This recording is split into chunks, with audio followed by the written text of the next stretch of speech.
আলাইকুম ওয়া রাহমাতুল্লাহ। কখন কি ভেবে দেখেছেন আপনার পাশের একজন মানুষ খুব বিপদের মধ্যে থাকে কিন্তু সে সব সময় হাসি খুশি থাকে। সে সুখ এবং শান্তিতেই বাহ্যিকভাবে তার জীবনটাকে কাটিয়ে দিচ্ছে।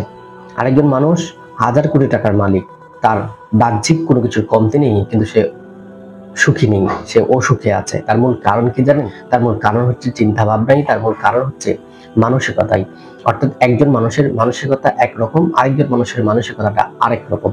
সুতরাং আপনার মানসিকতাটা যদি শুদ্ধ হয়, সঠিক হয়, পজিটিভ হয়, তাহলে আপনার বাহ্যিকভাবে যত সংকটেই থাকেন না কেন, আপনি সুখ এবং শান্তিতে আপনার জীবনটা কাটিয়ে দিতে পারবেন। তো আজকের ভিডিওতে আমরা সেই বিষয়টি আলোচনা করছি, কিভাবে একটি সুস্থ মানসিকতা আপনার মধ্যে গড়ে তুলতে পারেন, কি কি পদক্ষেপে আপনার মানসিকতাকে সুস্থ রাখতে পারেন, পজিটিভ রাখতে পারেন, ভালো রাখতে পারেন, সেই বিষয়টি আজকে ভিডিওটির মধ্যে আলোচনা করছি। আশা করছি ভিডিওটি শেষ পর্যন্ত দেখবেন এবং ভিডিওটি শেষে আমরা কিছু ফর্মুলা বলছি কিভাবে আপনার মানসিকতাটাকে আপনি পজিটিভ হিসাবে ধরে রাখতে পারেন। ইসলামিক দৃষ্টিকোণ থেকে পজিটিভ মানসিকতার গুরুত্ব অনেক বেশি। আল্লাহ পাক রব্বুল আলামিন সব সময় মানুষকে শান্ত থাকবার নির্দেশ দিয়েছেন।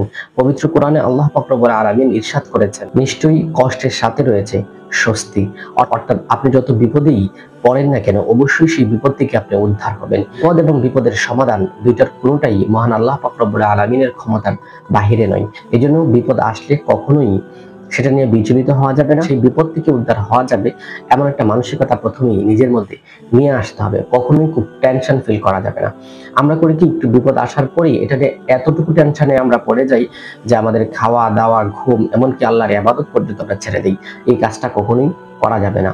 এই জন্য প্রথমত আপনাকে পজিটিভ বা ভালো মানসিকতার জন্য যে জিনিসটা করতে হবে, কখনোই বিপদ আসার সাথে সাথে খুব বেশি পেরেশানি করা যাবে। এ ব্যাপারে রাসূল সাল্লাল্লাহু আলাইহি ওয়াসাল্লাম খুব সুন্দরভাবে বিষয়টা উপস্থাপন করেছেন। রাসূল সাল্লাল্লাহু আলাইহি ওয়াসাল্লাম বলেছেন, মুমিনের অবস্থা আশ্চর্যজনক, তার সবকিছুই কল্যাণকর। সুখ এলে সে কৃতজ্ঞ হয়, দুঃখ এলে সে ধৈর্য ধারণ করে এবং এটাই মুমিনের জন্য কল্যাণকর। এবার আমরা আলোচনা করতে পারি কি কি উপায়ে আমরা আমাদের মানসিকতাকে পজিটিভ রাখতে পারি। এক্ষেত্রে আমরা বেশ কয়েকটা পদক্ষেপ নিতে পারি, বেশ কয়েকটা বিষয় আমরা নোট ডাউন করতে পারি। তার মধ্যে প্রথমত হচ্ছে আল্লাহ তাআলার উপর ভরসা রাখা। আমাদের যত বিপদে আসুক, যত কিছু হোক না কেন, আমাদেরকে মহান আল্লাহ পাক রব্বুল আলামিনের প্রতি দৃঢ় বিশ্বাস রাখতে হবে। নামাজ এবং দোয়ার মাধ্যমে অন্তরে প্রশান্তি লাভের চেষ্টা করা। আমাদের অন্তরে যে কারণেই প্রশান্তি দূর হয়ে যাক, অথবা যে কারণেই অশান্তি আমাদের অন্তরে বাসা বাঁধুক না কেন, আমরা যদি নামাজ এবং দোয়াকে নিজেদের মধ্যে নিজেদের কাছে আপন করে নিতে পারি, তাহলে সেই নামাজ আমাদের অন্তরের সেই দুশ্চিন্তাকে দূর করে দিতে পারে। কখনো প্র্যাকটিস করেও দেখবেন, হাজার বিপদের মধ্যে আছেন, আল্লাহ পাক রব্বুল আলামিনের কাছে 2 রাকাত নামাজ পড়ে আপনার বিপদের বিষয়টা জানাবেন। দেখবেন আল্লাহ পাক রব্বুল আলামিন এই নামাজ এবং দোয়ার মাধ্যমে আপনার বিপদটাকে দূর করে দিবেন। কমপক্ষে এই বিপদ যতদিন আছে ততদিন আপনাকে একটা প্রশান্তি দিবেন যে আল্লাহ তাআলা আপনার মধ্য থেকে সেই টেনশনটাকে দূর করে দিবেন। আমরা পজিটিভ মানসিকতা বা সুন্দর মানসিকতার জন্য আরেকটা কাজ করতে পারি, সেটা হচ্ছে ধৈর্য ধারণ করা। আমরা যখন কোনো একটা বিপদে পড়ে যাই, সেই বিপদটার সমাধানের জন্য কোনো তাড়াহুড়া করা যাবে না। বিপদটার সমাধানের জন্য সঠিক যে পদ্ধতি, সেই পদ্ধতিকে খুঁজে বের করতে হবে এবং সেই পদ্ধতিতে আমাদের সামনের দিকে এগিয়ে যেতে হবে। কখনোই সেটা নিয়ে বিচলিত হওয়া যাবে না, অধৈর্য হওয়া যাবে না। আরেকটি বিষয় হচ্ছে কৃতজ্ঞতা চর্চা করা। আমাদের সবসময় উচিত আমাদের যা আছে সেই বিষয়টা নিয়ে মহান আল্লাহ পাক রব্বুল আলামিনের কৃতজ্ঞতা করা। মানুষের মধ্য থেকে যারা আমাদের উপকার করেছে তাদের কৃতজ্ঞতা বোধ করা।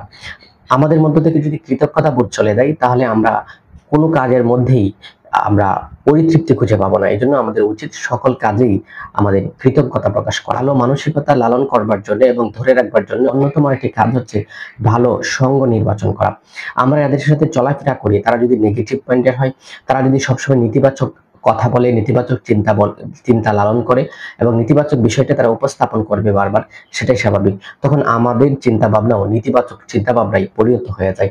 এই জন্য সবসময় আমাদের সঙ্গী নির্বাচন করা উচিত যাদের চিন্তা ভাবনা পজিটিভ, যাদের চিন্তা ভাবনা সুন্দর। পজিটিভ চিন্তাকে ধরে রাখবার জন্য আরেকটি বিষয় হচ্ছে সবসময় নেগেটিভ চিন্তাকে পজিটিভ চিন্তায় রূপান্তর করে ফেলা। আমরা যেহেতু মানুষ, আমাদের মধ্যে নেগেটিভ চিন্তা আসবে, সেটাই স্বাভাবিক। কিন্তু নেগেটিভ চিন্তাটা আসার সাথে সাথে আমার আরেকটা মানসিকতা এমন তৈরি রাখতে হবে যে সেই নেগেটিভ চিন্তাটাকে আমাকে পজিটিভ চিন্তায় রূপান্তর করার জন্য সর্বাত্মক চেষ্টা করতে হবে। পরিশেষে আমরা যে বিষয়টা আজকের ভিডিও থেকে উপদেশ গ্রহণ করতে চাই, সেটা হচ্ছে আমাদেরকে কখনোই নেগেটিভ মানসিকতা দিয়ে চলাফেরা করা যাবে না। একটা পজিটিভ মানসিকতা আমাদেরকে আমূল পরিবর্তন করে দিতে পারে। একটি সুন্দর জীবন করতে হলে ইতিবাচক মানসিকতার বিকল্প নেই। ইসলাম আমাদের এই ইতিবাচক মানসিকতা গড়ে তুলতে সর্বোচ্চ শিক্ষা দিয়েছেন। আল্লাহর প্রতি বিশ্বাস, ধৈর্য, কৃতজ্ঞতা এবং আত্মোন্নতির মাধ্যমে আমরা নিজেদের মানসিকতা গঠন করতে পারি। আসুন আমরা সবাই আমাদের মানসিকতা ইতিবাচক করে তুলি এবং আল্লাহর রহমতে আমাদের জীবনকে সুন্দর ও সফল করে তুলি।